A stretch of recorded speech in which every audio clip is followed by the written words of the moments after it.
Assalamualaikum warahmatullahi wabarakatuh. Perkenalkan, nama saya Firna Triana, NPM 41922200005, mata kuliah Teknik Pelaksanaan Perkerasan Jalan, Teknik Sipil B2. Di sini saya akan mempresentasikan apa yang ada di dalam materi Teknik Pelaksanaan Perkerasan Jalan. Perhitungan tebal perkerasan fleksibel dan kaku. Perkerasan fleksibel dengan metode CBR.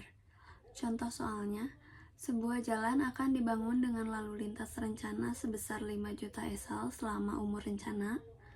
Hasil uji tanah dasar menunjukkan nilai CBR sama dengan 6%. Tentukan total tebal perkerasan fleksibel serta pembagian tiap lapisannya. Jawabannya, dengan data yang tersedia, lalu lintas itu 5 juta esal dengan CBR tanah dasar 6%.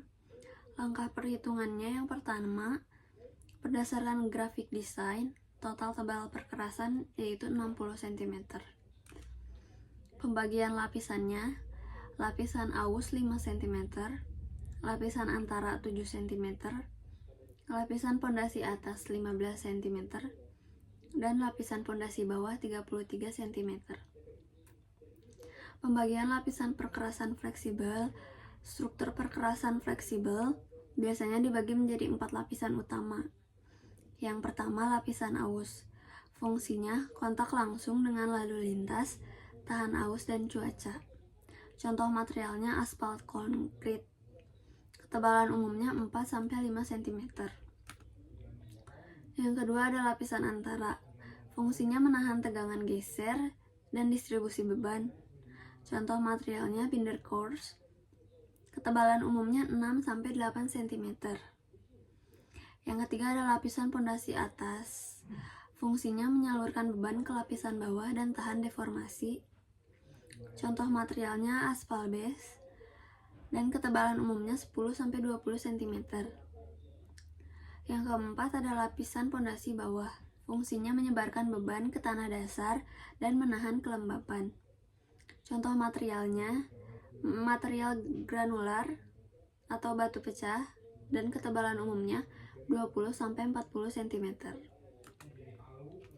Yang kedua ada metode analisa komponen. Contoh soalnya, diketahui kebutuhan struktural number atau SN adalah 5, koefisien strukturalnya A1 0,44, A2 0,40, A3 0,14. Jawabannya, gunakan rumus SN, yaitu A1 dikali D1 ditambah A2 dikali D2 ditambah A3 dikali D3. Dengan asumsi ketebalannya itu D1 nya 5 cm, D2 8 cm, D3 20 cm. Jadi 0,44 dikali 5, 0,40 dikali 8, 0,14 dikali 20, dan totalnya dijumlahkan yaitu 8,2, sama dengan memenuhi karena kebutuhan struktural numbernya yaitu 5. Desain finalnya, lapisan ausnya 5 cm, lapisan antaranya 8 cm, dan lapisan pondasi atasnya 20 cm. Yang ketiga ada metode ASHTO 1993. Contoh soalnya, diketahui SN-nya sama dengan 5,5. Koefisien strukturalnya A1-nya 0,44, A2-nya 0,14, A3-nya 0,11. Jawabannya, menggunakan rumus seperti metode yang sebelumnya, dengan asumsi D1 5 cm, D2 15 cm, dan D3 25 cm. Jadi 0,44 dikali 5, 0,14 dikali 15, dan 0,11 dikali 25. Total SN-nya yaitu 7,05 memenuhi karena diketahui kebutuhan SN-nya yaitu 5,5. Desain akhirnya yaitu aspal layernya 5 cm, base-nya 15 cm, dan subbase-nya 25 cm. Kemudian ada perkerasan kaku dengan menggunakan metode PCA. Contoh soalnya lalu lintas rencana yaitu 7 juta ESAL.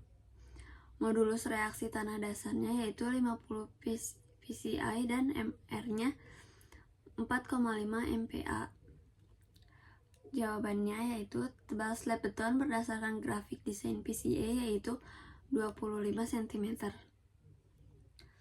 Tambahannya, pondasi bawah 15 cm dan subbase 20 cm. Dasar penetapan tebal base dan subbase yaitu dari standar. ASHTO dan PCA biasanya menyarankan untuk base yaitu 10-20 cm, subbase 15-30 cm, dan bisa disesuaikan berdasarkan kondisi tanah lokal dan lalu lintas. Kondisi tanah dasarnya, jika tanah lemah, perlu subbase lebih tebal. Jika tanah bagus, base saja bisa cukup tipis. Masalah pumpingnya, ketika beban lalu lintas menyebabkan air dan partikel tanah terpompa keluar di celah slab, bisa dicegah dengan subbase dan base yang cukup tebal dan stabil. Yang kedua ada metode manual Bina Marga 2017. Contoh soalnya, lalu lintasnya 5 juta ESAL, K-nya 70 PCI, MR-nya 4,5 MPa, dan tebal minimum slab-nya 20 cm. Jawabannya tebal slab 20 cm berdasarkan grafik Bina Marga. Tambahannya pondasi bawah 10 cm dan subbase 15 cm. Pondasi bawah 10 cm dan subbase 15 cm adalah ketentuan desain umum yang bisa digunakan berdasarkan pengalaman lapangan dan panduan teknis dari Bina Marga. Bukan hasil dari grafik, tetapi melengkapi desain tebal plat beton yang diambil dari grafik. Sekian presentasi dari saya. Terima kasih. Wassalamualaikum warahmatullahi wabarakatuh.